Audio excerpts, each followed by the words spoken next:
A jovem Lorena, da casa Acemel de Alvorada, pergunta: é comum que mais de uma pessoa, sendo médium, consiga ver o que o outro está vendo? Ou entender porque já viu?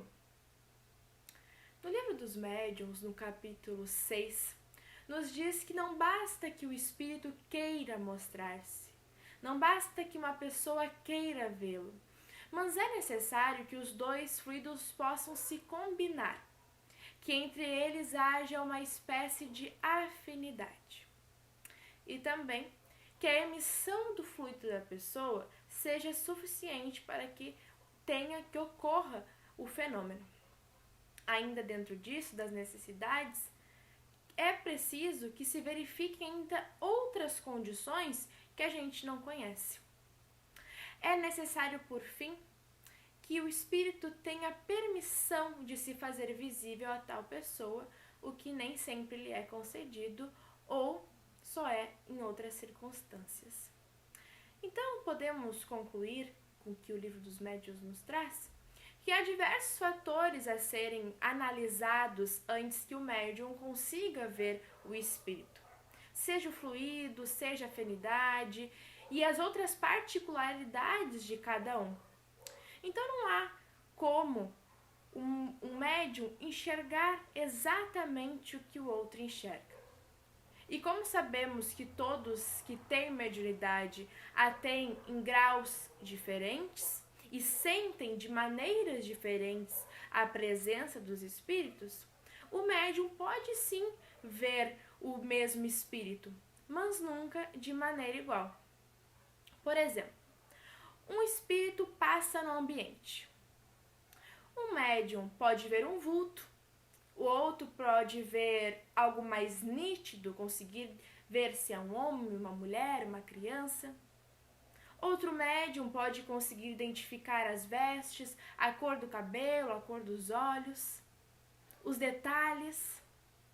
Enfim, tudo isso depende destes fatores. Olá, pessoal. Sou a Ellen, da Vinha de Luz de Cachoeirinha. Gostaria de fazer uma pergunta. Gostaria de saber qual a melhor técnica para desenvolver a mediunidade. Um beijão para vocês. Até mais. Olá, amiga Ellen. Eu adorei a tua pergunta sobre qual a melhor técnica para nós desenvolvermos a mediunidade. Bom, minha amiga, existem muitas técnicas para nós desenvolvermos a mediunidade, mas o tempo para a gente responder essa pergunta aqui é muito curto. Então a gente vai se limitar a dizer as principais técnicas, e eu te garanto que essas principais, elas já cumprem com muitas outras técnicas que nós poderíamos citar aqui. E a principal técnica, sabe qual é, amiga Ellen, e demais amigos que também nos ouvem? É o estudo. Mas estudar o quê? Estudar as obras básicas, estudar o livro dos médiuns que nos foi deixado pelo grande codificador Allan Kardec. Amiga, o livro dos médiuns representa o guia mais seguro que nós temos para o desenvolvimento da mediunidade. Ali Kardec escreve, disserta com toda a sua metodologia, com todo o estudo que ele fez durante muitos anos, tanto das ciências naturais como também dos médiuns da mediunidade, das mensagens recebidas pelos espíritos. Então é um livro super metodológico, um guia seguro para o desenvolvimento da mediunidade. Então a primeira coisa que nós precisamos saber e fazer é o estudo da mediunidade. Por isso que nós sempre dizemos para alguns companheiros que desejam fundar algum centro espírita que antes de se preocuparem com o exercício da prática mediúnica, deveriam se preocupar primeiramente com o estudo. E como vai dizer Allan Kardec no livro dos médiuns, o estudo antecede a prática.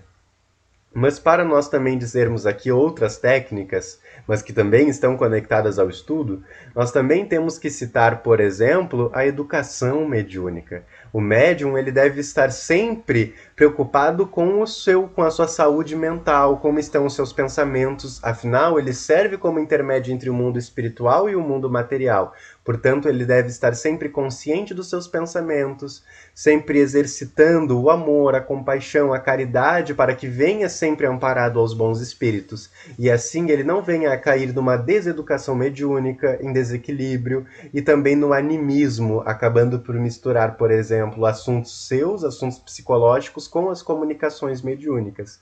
Então, resumindo, o Livro dos Médiuns é o guia mais seguro que nós temos. Certo, amiga? Abraço.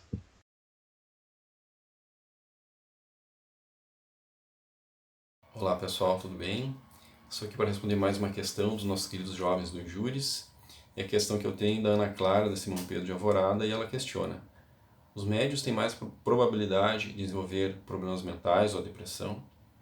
Para respondermos essa questão, precisamos nos apoiar no Livro dos Médiuns, na segunda parte, intitulado As Manifestações Espíritas, onde Kardec coloca que a mediunidade não produzirá a loucura quando essa já não existe em germe no médium.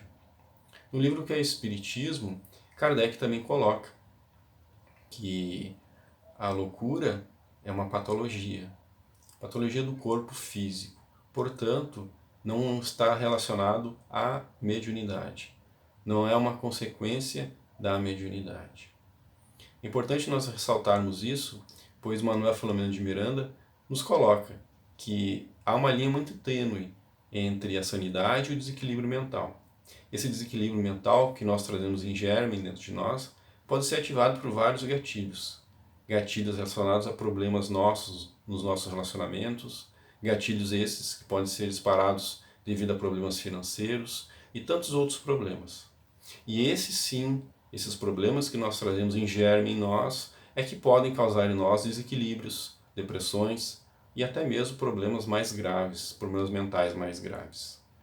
Emmanuel sempre fala e nos orienta que a mediunidade deve ser educada para ser exercida da melhor forma possível. E para educar a nossa mediunidade, precisamos nos conhecer e nos educar também a nossa mente. A mente equilibrada vai ser uma chave na mão da espiritualidade para poder servir da melhor maneira possível. Certo, gente? Era isso, então, a resposta. Muito obrigado. Como que nosso perispírito reage em situações em que o médium está dando passividade para o espírito desencarnado? Oi, amigo Gabriel, quanto tempo? Amigo, eu adorei tua pergunta também, achei ela muito interessante. Aliás, tu tocaste em um assunto que muitas pessoas esquecem ao abordar a temática da mediunidade, que é a função do perispírito, qual é a sua função na passividade quando o médium está em transe mediúnico. Amigo, em primeiro lugar, o perispírito ele está presente como papel preponderante na maioria dos fenômenos mediúnicos. Na maior parte, ou quase em todos os fenômenos, o perispírito ele atua de forma predominante, ou seja, a função que ele exerce é uma função muito importante. Qual é a sua função, então? Qual é o seu papel quando o médium está em transe, quando ele está dando passividade, ou a nomenclatura que nós acharmos mais adequada? Vamos então, amigos. Vamos imaginar um médium que está em uma reunião mediúnica e algum espírito, então, deseja se comunicar através dele. Será que este espírito vai ocupar o corpo do médium? Vai pegar o espírito do médium ali, tirar ele, vai ocupar o lugar para que ele possa dar a sua comunicação? Na maioria das vezes, obviamente que não, isso não acontece. O que vai acontecer? O fenômeno mediúnico, como vai dizer Kardec no Livro dos Médiuns, depois André Luiz, também dentro da sua perspectiva, aprofunda um pouco mais esse assunto. O fenômeno mediúnico ele acontece perispírito a perispírito. Então o médium, ele expande o seu perispírito na hora da comunicação espiritual. Então ele está na reunião mediúnica, o seu perispírito, que é o seu corpo espiritual, se expande naquele momento. E ao se expandir, as suas percepções também aumentam. E assim ele consegue dar comunicações, às vezes ele consegue ver os espíritos que estão ali naquela reunião mediúnica, sentir inclusive cheiros diferentes, como nós vamos ver em muitos relatos mediúnicos. Então, a função do perispírito está na sua expansão, e ao expandir, as percepções do médium aumentam. Por isso que quando um médium vê um espírito, quando ele ouve um espírito, o que na verdade acontece é que o seu perispírito se expande naquele momento, certo? Então é isso, amigo. Um abraço. É possível médiuns deficientes apresentarem mediunidades que utilizem de partes do seu corpo que apresentem deficiência? Por exemplo, pessoas surdas escutarem conselhos, relatos de espíritos desencarnados ou alguém com algum tipo de deficiência motora apresentar a mediunidade psicográfica? Olá, amigo Carlos Eduardo. Achei muito interessante a tua pergunta. São assuntos que poucas pessoas param para pensar. Amigo, se pessoas com deficiência elas podem apresentar mediunidade, por exemplo, uma pessoa cega, uma pessoa surda, enxergar ou ver ou ouvir espíritos, ou uma pessoa que tem uma deficiência motora, por exemplo, conseguir psicografar. É uma pergunta extremamente interessante. E a gente vai por partes, amigos. Primeiro, em relação aos olhos e aos ouvidos. Será que uma pessoa que tem deficiência nessas regiões é capaz de ter a percepção do mundo espiritual através da vidência, através da audiência? E aí eu te pergunto, amigo, e demais amigos e amigas que também estejam assistindo. Quando nós, aqui encarnados, enxergamos as coisas do mundo material, quem enxerga e quem ouve são os nossos olhos e ouvidos ou é o nosso cérebro? Vamos pensar um pouquinho sobre como se dá a visão no mundo material. Nós, seres humanos, nós só conseguimos enxergar quando há luz, porque os objetos transmitem essa luz, ela é captada pelos nossos olhos, passa pela nossa retina, pelo nosso nervo óptico, e essa mensagem, esse código é enviado através dos neurônios até o nosso cérebro. Então quem enxerga de verdade é o nosso cérebro. Os olhos são apenas órgãos que servem de intermédio à interpretação desses códigos que advêm do mundo material. Certo, amigo? Por isso que uma pessoa que é cega ou que é surda, ela continua tendo a percepção do mundo espiritual, caso ela tenha a mediunidade. Certo, amigo? Por quê? Porque é o cérebro quem ouve, é o cérebro quem vê. Certo, amigo? E como nós dissemos também numa outra pergunta que nós respondemos, é o perispírito que se expande na hora do fenômeno mediúnico, e através dessa expansão é que nós conseguimos captar as percepções do mundo espiritual. Um relato disso, amigo, é o caso do Jerônimo Mendonça que nós vemos neste livro aqui. Ao final da sua vida, ele estava cego dos dois olhos, por causa de um glaucoma nos dois olhos, e mesmo assim ele conseguia ter a percepção do mundo espiritual, inclusive a evidência, a capacidade de ver espíritos. Sobre a psicografia, amigo, infelizmente nós não tivemos, pelo menos até que eu conheça, algum relato de alguém que tivesse, por exemplo, que fosse tetraplégico e conseguisse psicografar. Até hoje eu não soube de nenhum relato assim, talvez outros companheiros talvez já tenham ouvido algum relato, mas até onde eu saiba não. Mas só porque nós não conhecemos não significa que isso seja impossível. Afinal, a mediunidade ainda possui muitos desdobramentos que nós conhecemos. Vou citar um exemplo bem rápido que essa pergunta já está ficando longa e vamos xingar depois. Por exemplo, o médium Daniel Douglas Home, que foi um médium do tempo de Kardec. Inclusive, Allan Kardec fala muito dele no livro dos médiuns e na revista Espírita. E ele tinha uma capacidade muito interessante, ele conseguia levitar. E nós, aqui seres humanos, naturalmente não temos a capacidade de levitar, o nosso corpo físico não permite isso. Mas a mediunidade dele trazia essa possibilidade. Portanto, existem muitas coisas que a gente ainda desconhece, certo, amigo? No que tange a mediunidade. Pode ser que sim, pode ser que não. Mas, em todo caso, a deficiência nem sempre é uma limitação à mediunidade. Abraço, Carlos Eduardo e demais amigos. Olá pessoal, tudo bem? Estou aqui para responder mais uma questão dos nossos queridos jovens do Injúris. E a pergunta que eu tenho do Carlos Eduardo, da União Sagrada, nosso pai de Gravataí. Ele questiona, é comum médiuns que têm mediunidades, como por exemplo psicografia ou psicofonia, sentirem dores exageradas em alguma parte do corpo? Bom, Manuel Filomeno de Miranda, no livro Temas da Vida e da Morte, coloca que o correto equilíbrio das forças mediúnicas proporciona um bem-estar fisiológico e emocional. E que essa mediunidade equilibrada, cada vez mais equilibrada, cada vez mais consegue captar as boas energias e vibrações da espiritualidade. Cada vez mais proporcionando ao médium um bem-estar físico e um bem-estar emocional. Ou seja, a mediunidade em si não provoca nenhuma dor exagerada no corpo. Quando isso acontece, é porque há algum desequilíbrio mediúnico, algum desequilíbrio do médium. E nesse caso, então, é preciso, como a gente sempre fala, e a Emmanuel sempre nos orienta, da educação na mediunidade. O médium, quando dá uma comunicação, ele está sendo simplesmente um instrumento da espiritualidade. E que possamos ser os melhores instrumentos, nos educando, nos orientando, nos esclarecendo, servindo da melhor maneira possível a espiritualidade amiga. Então a mediunidade, ela não proporciona então nenhuma dor no corpo exagerada. Muito pelo contrário, ela proporciona um equilíbrio emocional, um equilíbrio fisiológico. Porque para exercer a mediunidade, nós precisamos nos equilibrar e precisamos estar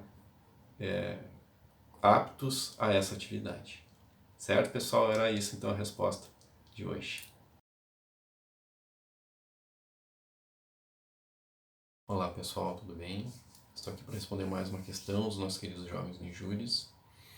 A questão que eu tenho hoje é do Carlos Eduardo, da União Sagrada de Nosso Pai, de Gravataí, e ele questiona: o que acontece com a consciência dos médiuns quando esses dão passividade nos trabalhos a serem realizados, visto que são os espíritos que estão falando, que estão escrevendo, etc. Bom, há um livro intitulado Além do Inconsciente, editado pela FEB em 2005. Esse livro fala que, nesses momentos, o que acontece é um estado de baixa tensão psíquica do médium. É um decréscimo da atividade mental para que haja essa passividade. Isso nós podemos chamar também de transe mediúnico. E esse transe mediúnico, nós temos um transe superficial, profundo e parcial. No transe superficial, o médium tem praticamente consciência de tudo o que acontece na comunicação. Aí é um médium consciente. Já no transe profundo, o médium dificilmente se lembra do que aconteceu, das comunicações. É um médium mecânico, um médium inconsciente. E também nós temos o transe parcial, onde ele tem alguns fragmentos, algumas memórias não completas da comunicação. Aí nós podemos chamar também de um médium semiconsciente. Então, o que acontece nesses momentos de passividade é justamente um transe, onde o médium vai ter uma consciência maior ou menor do que está acontecendo, conforme a sua preparação, conforme a sua concentração, ou conforme a necessidade da comunicação também. Então, isso é o que acontece então com a consciência do médium.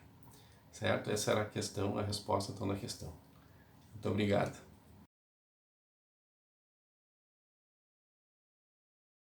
O jovem Carlos Eduardo, da USP de Gravataí, pergunta: em caso de desdobramento, o que acontece exatamente com a nossa consciência, levando em consideração que podemos percorrer grandes distâncias com essa prática? Nossa consciência se desprende do corpo físico, como no caso do sono, ou ela se expande, estica? Bom, então quando o desdobramento é em vigília, ou seja, não é um desdobramento natural pelo sono, nossa consciência ainda assim acompanha o espírito, afinal é lá que ela reside. Então as percepções, nossos sentidos acompanham sim nosso espírito. Lá no estado de vigília, quando acontece o desdobramento e o espírito se desprende do corpo, nosso corpo, por não estar descansando, acontece, como acontece naturalmente quando a gente está dormindo, acontece dele ficar como se estático. Isso quem nos diz é Santo Afonso, no Livro dos Médiuns, no capítulo 7, quando ele explica que o corpo jamais se encontrará em um estado perfeitamente normal quando acontece o fenômeno do desdobramento, e sim sempre num estado mais ou menos estático, ou seja, de êxtase, paralisado, já que as sensações, aqueles sentidos, como a visão, acompanham o nosso espírito. Então, levamos em consideração que isso acontece, que ficamos nesse estado mais ou menos estático, porque a consciência permanece com o espírito e os efeitos que esse fenômeno produz não são da matéria, mas sim pertencem à vida da alma. E quem capta esses efeitos é o nosso espírito.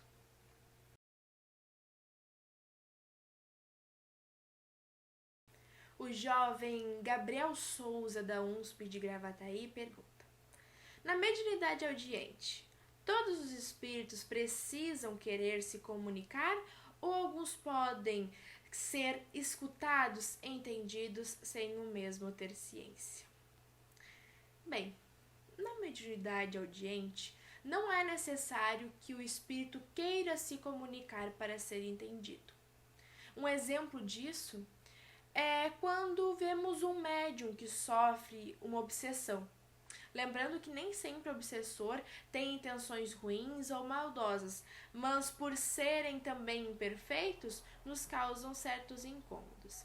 Então pode ocorrer que às vezes o espírito esteja buscando ajuda, assim como pode ser algum familiar, alguém querido, e que, se aproximando sem a intenção de qualquer comunicação ou maldade, deixam, às vezes, por conexão, a sintonia e a proximidade que tem, eles deixam uma mensagem, transmitem essa mensagem até sem querer, ou também pela conexão de pensamentos. Isso é um exemplo, mas nem sempre é uma obsessão. Tudo é questão de sintonia. Então, se o médium está em um ambiente onde há espíritos na mesma sintonia que ele, na mesma vibração, o espírito pode sim falar sem a intenção de ser escutado pelo médium, mas o médium pode ouvi-lo por conta desta conexão e desta sintonia. Oi, eu sou o Evangelizando Júlio, da Sociedade Espírita Divina de Luz, e eu queria saber qual é a influência que essa mediunidade mais aflorada, assim, pode trazer no dia a dia do médium, seja no emocional ou no afetivo. Bom, meus queridos amigos, quando a mediunidade do médium estiver em desalinho, estiver em desequilíbrio, ela pode trazer muitas influências de ordens mais inferiores, abrindo as portas para uma possível obsessão, trazendo muitas vezes muitos transtornos de ordem psíquicas. É muito importante então que o médium se mantenha em equilíbrio, volvendo a sua mente em preces e em pensamentos positivos, em ideias otimistas.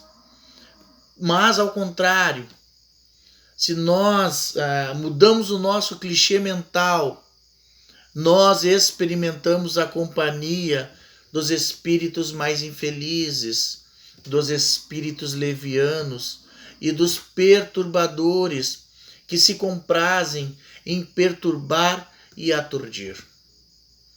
A mediunidade não é uma faculdade que se manifesta apenas na casa espírita ou na mesa mediúnica. Ela acompanha o médium onde quer que ele vá, na rua, no seu meio social. Ele experimenta a presença de espíritos. Cabe então ao médium a busca da educação da sua mediunidade, do autoconhecimento, da compreensão sobre esta tarefa de servir como medianeiro, fazendo um paralelo na busca da nossa evolução moral. Sigamos em frente e fazemos como Jesus nos ensinou. Orai e vigiai. Meu nome é Giulia, eu sou de Cachoeirinha e frequento a Casa Espírita Vinha de Luz Gravataí. A minha pergunta é, como é que é a mediunidade na infância? Como é que as crianças sentem a presença dos espíritos? Amigos, a eclosão da mediunidade não tem uma idade apropriada ou um momento melhor para que ela desabroche. Ela pode eclodir na infância, ela pode eclodir na juventude, ela pode eclodir na fase adulta. E na fase infantil, a eclosão, ou seja, o desabrochar da mediunidade, ela se dá de uma forma tão natural, tanto quanto os outros aprendizagens das suas etapas da sua vida enquanto crianças. A doutrina espírita nos esclarece que o processo reencarnatório ele se completa lá pelos 7 anos de idade. E aí, neste período inicial da sua vida física, a criança experimenta vínculos intensos com o plano espiritual. Quem nunca teve, quando criança, um amigo imaginário? Ou conhece alguém que já relatou que quando criança tinha um amigo imaginário que brincava, que conversava? E quantas vezes a gente já ouviu os pais falarem que as crianças conversam com pessoas idosas e que quando eles vão mostrar as fotos de seus avós, de seus bisavós, as crianças os reconhecem. E muitas das vezes as crianças têm a sua mediunidade através da visão, da audição, muitas vezes através dos sonhos. E quantas vezes as crianças ficam intrigadas porque seus pais não conseguem ver e ouvir também. Enfim, não há uma receita exata, mas cabe a nós observarmos o comportamento e conhecê-los para melhor auxiliá-los neste processo da sua eclosão da mediunidade. Meu nome é Alice Roça Dias, de Gravataí, da Casa Espírita Vinha de Luz. E minha pergunta é: como podemos tratar a mediunidade em crianças e adolescentes? Obrigado. Bom, meus queridos irmãos, precisamos compreender que a mediunidade se manifesta de uma forma muito natural nas nossas crianças, nos nossos jovens. Sueli Caldas Schubert, na obra Mediunidade e Obsessão em Crianças, ela nos traz um passo a passo de como os pais podem lidar com a possível eclosão da mediunidade dos seus filhos. E ela nos traz o seguinte: o tratamento através da terapia do passe, o cultivo do evangelho no lar, em família, encaminhar a criança, o jovem, aos encontros de evangelização, os pais, eles frequentarem as reuniões públicas doutrinárias e, se possível, aos estudos da casa espírita, cultivando a prece, visando elevar a ambiência do seu lar. Os pais, eles não precisam se apavorar mediante a descoberta da eclosão da mediunidade dos seus filhos, e nem mesmo exaltá-la, dizendo que seu filho tem um dom. Haja de maneira natural, de forma lúdica, muitas vezes entrando na brincadeira com os mais pequeninos, e sigamos as orientações que a nossa querida Sueli nos trouxe. E aos mais jovens, vamos esclarecê-los sobre a mediunidade, fazendo-os compreender que a mediunidade não é um dom que é dado aos espíritos mais evoluídos. Ela é uma faculdade orgânica, independe do médium ser bom ou ser ruim. A mediunidade é sempre um chamamento a fim de alertar as pessoas para a realidade espiritual da vida. Somos espíritos imortais e vivemos entre os dois mundos. Se faz necessário, então, compreendermos as nossas necessidades e os nossos anseios espirituais.